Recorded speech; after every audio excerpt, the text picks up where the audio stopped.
Welcome back to the MOOC course titled Corporate Social Responsibility. My name is Manne Wallich and I'm helping you with this course.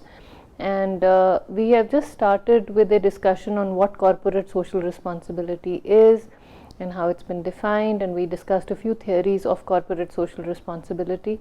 Now I'll take you through a brief history of corporate social responsibility, how the concept evolved to be what it is today from a purely Western, purely American perspective, because the maximum amount of literature or the maximum amount of documentation has come from there.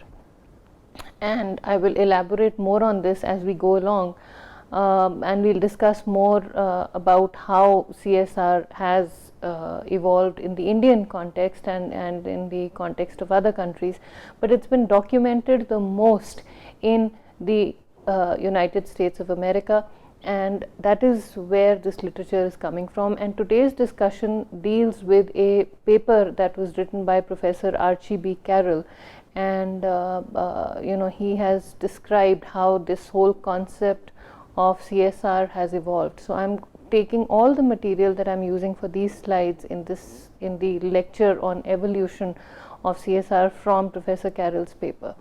Now let's see what it is here.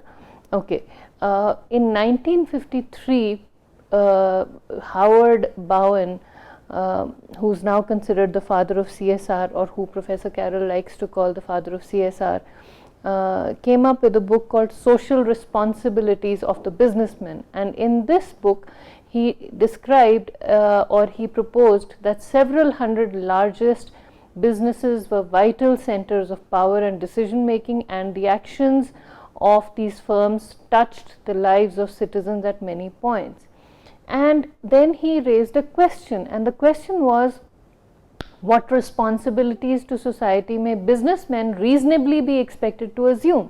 So since they are connected in such a significant manner with the society, what can we reasonably expect them to give back to society?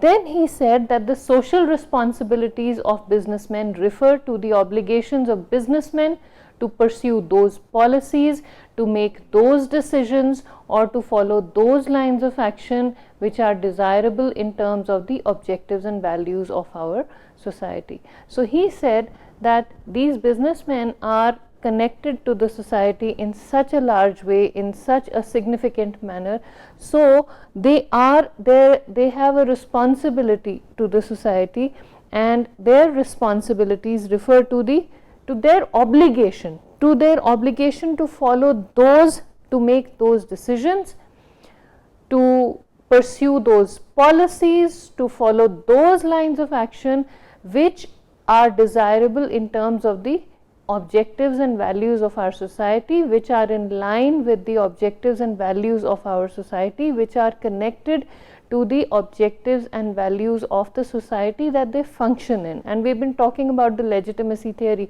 Legitimacy theory comes from these principles.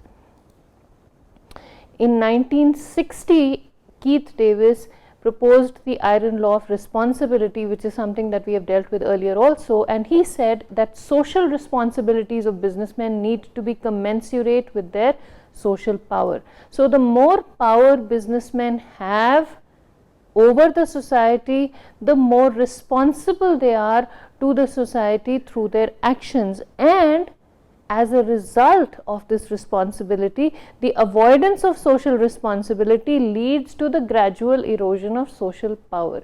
So if they have the power but they are not responsible for their actions, for the decisions they make to the society that they function in, the society will gradually reduce the power, or these systems in the society will gradually reduce the dependence they have on these businesses, and slowly the power will erode away if these businessmen do not look after the society that they function in.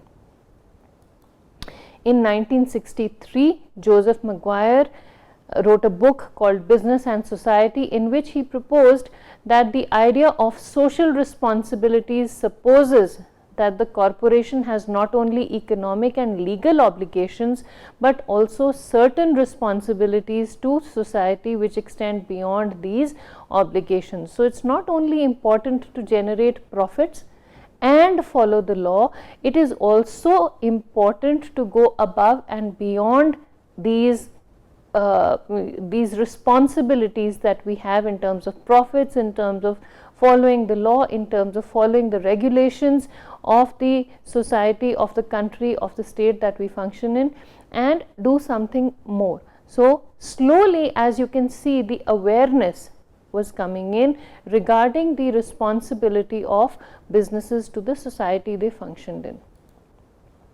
In 1967, Clarence C. Walton wrote a book called Corporate Social Responsibilities, in which he proposed that the new concept of corporate social responsibility recognizes the intimacy of the relationships between corporation and society and realizes that such relationships must be kept in mind by top managers as the corporation and related groups pursue their respective goals. So we are a unit. We are a part of the society that we are in, and then at that time it was new, this new concept of corporate social responsibility. People had just started talking about it. People had become aware of the fact that they were responsible to society. Now one must also realize that this had come after 2 world wars. So after 2 world wars, the world was stabilizing, people had profits, people were coming back, they were coming back on their feet, and they had money to spare. We discussed why people give back to society only when they have a little bit of surplus, and plus these wars left an aftermath of economic problems, of physical devastation in the society. So people realized that okay, we have something to spare, maybe time, maybe money, maybe resources. Let us support the society that has made all this possible, all this profit possible for us. 1971. A socially responsible firm is one whose managerial staff balances a multiplicity of interests. Instead of striving only for larger profits for its stakeholders, a responsible enterprise also takes into account employees, suppliers, dealers, local communities, and the nation. So Harold Johnson was trying to get more and more specific. Now instead of saying society at large, the elements in society, the beneficiaries of these efforts in the society were slowly being identified. And he said that social responsibility states that businesses carry out social programs to add profits to their organization. So he said that we must identify who is helping us and then benefit them in turn, so that our profits can also be increased. And after that, there's a lot of literature that proves that, not only proves, that demonstrates that higher profits and higher corporate social responsibility efforts and activities are very closely linked. This continued, Harold Johnson's propositions continued, and he talked about 2 things. One was utility maximization, according to which the enterprise seeks multiple goals rather than only maximum profits, and these multiple goals could include better relationship with the society, better product development, a lot of things. I mean, not only maximum profits but also additional goals that could be pursued with the same resources, and that is the principle of utility maximization. The second thing that he proposed was the lexicographic view of social responsibility, according to which strongly profit motivated firms may engage in socially responsible behavior. Once they attain their profit targets, they act as if social responsibility were an important goal, even though it isn't, even though it wasn't to start with. We were talking about decoupling in the previous lecture. So even though it isn't, they will act as if socially responsible behavior is important. Why? Because they have achieved the targets they had set for themselves. Of course, there is no dearth to how much profit one can make, how much profit one wants to make. But after a point, they feel satisfied with their progress, they are happy, they are not so worried about the money, the additional profits that are coming in. So they say, okay, we would like to give back to society, and they project as if it is an important goal, even though it may not be. Okay. In 1971, again, based on all of this discussion, the Committee for Economic Development then came up with a report called Social Responsibilities of Business Corporations, and in this they proposed that business functions by public consent, and its basic purpose is to serve constructively the needs of society to the satisfaction of the society. So they said what we've been talking about till now, the legitimacy function. Business is there, business is stable in society because the public has allowed it to be there. Businesses function in society because the public has permitted them to be there, because the public, the general public, is supporting them to be there. So its basic purpose is to serve constructively the needs of society to the satisfaction of society, not only to identify the needs but also to satisfy those needs, so that the society whose needs they are is also happy with the way, with the efforts that are being put in. And I keep harping on this, and I will continue to repeat this. We have money, we want to give back to society, we must find out what they need, we must find out what they can use, we must find out how they can utilize our additional resources. We must not go out and do things on our own. We must find out what is going to be useful for them with the resources, or how our resources are going to be of most benefit to them, and only then should we go ahead with that, with investing that money. Only then will it be considered a proper or an appropriate way of helping the society. And that is exactly what this report by the Committee for Economic Development said. They said that business corporations have a responsibility to society. They are in society because the public has permitted them to be there. So what they do must be of use to the community that they function in. It must be accepted by the community that they function in. You have and I had given you the example of giving computers to a village that doesn't even have electricity, where people are illiterate. That will not help. So that is one of the examples. Okay.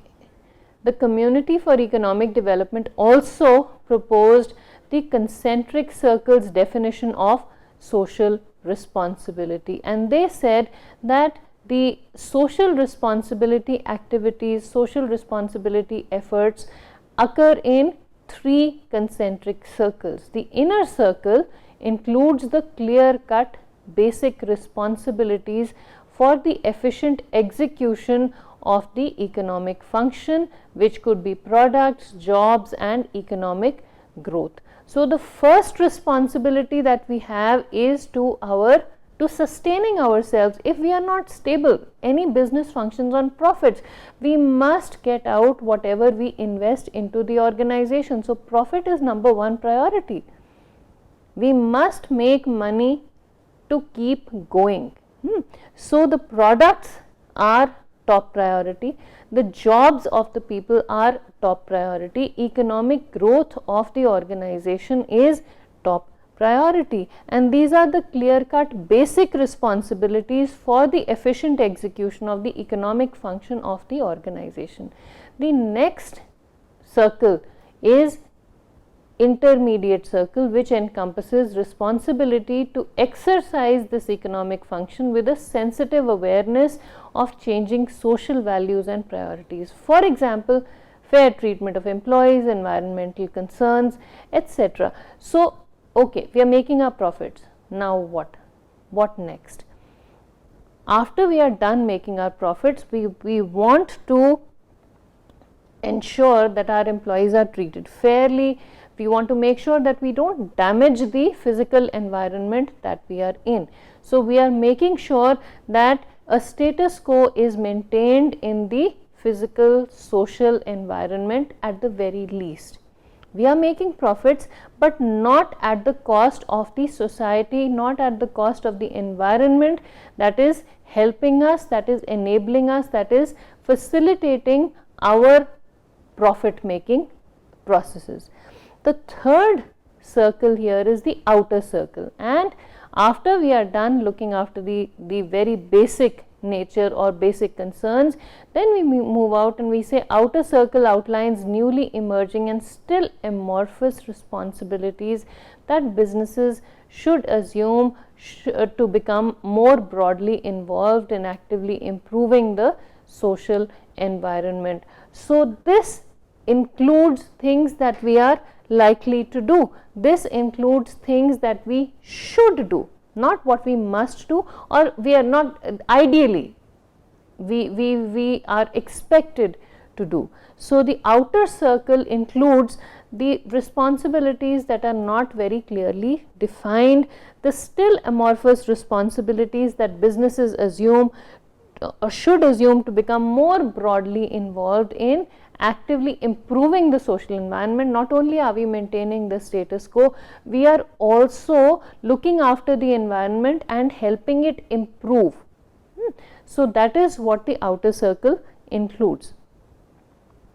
In 1972, Manne and Wallich described or proposed that, and I hope I am pronouncing the name right, they proposed that to qualify as a socially responsible action, a business expenditure or activity must be one for which the marginal returns to the corporation are less than the returns available from some alternative expenditure, must be purely voluntary, and must be an actual corporate expenditure rather than a conduit for individual largesse.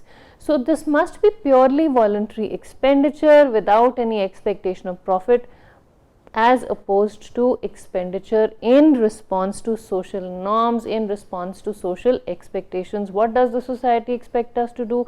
We need to do this. No, this is what we voluntarily do to improve the environment that we live in, and that is really corporate social responsibility. That is really, responsible work that we are doing for the environment around us. Professor Wallich in Manne and Wallich proposed in the same paper in 1972, he said that the elements of the exercise of corporate social responsibility include setting of objectives. We need to know what we are going to do, decision whether to pursue the given objectives, and financing of these objectives. Everything boils down to whether we can do it financially or not. We must make a commitment to fulfilling certain objectives. We decide what we want to do. Then we decide which of these objectives we want to pursue. Do we have the money to pursue these objectives? So this is what the exercise of CSR activities rests on. We will talk more about these when we discuss implementation of CSR activities, but this really forms the very basis. Also in the 1970s, there was an increasing mention of a phrase called corporate social performance. Now it's not only responsibility, it's not only the idea. When we talk about performance, we are talking about outcomes. So from being an idealistic philosophy that we must do, we are actually getting down to the nuts and bolts and trying to do something. This is where we will stop in this lecture. Thank you very much for listening. We will continue with more discussion on the evolution of CSR in the next class. Thank you.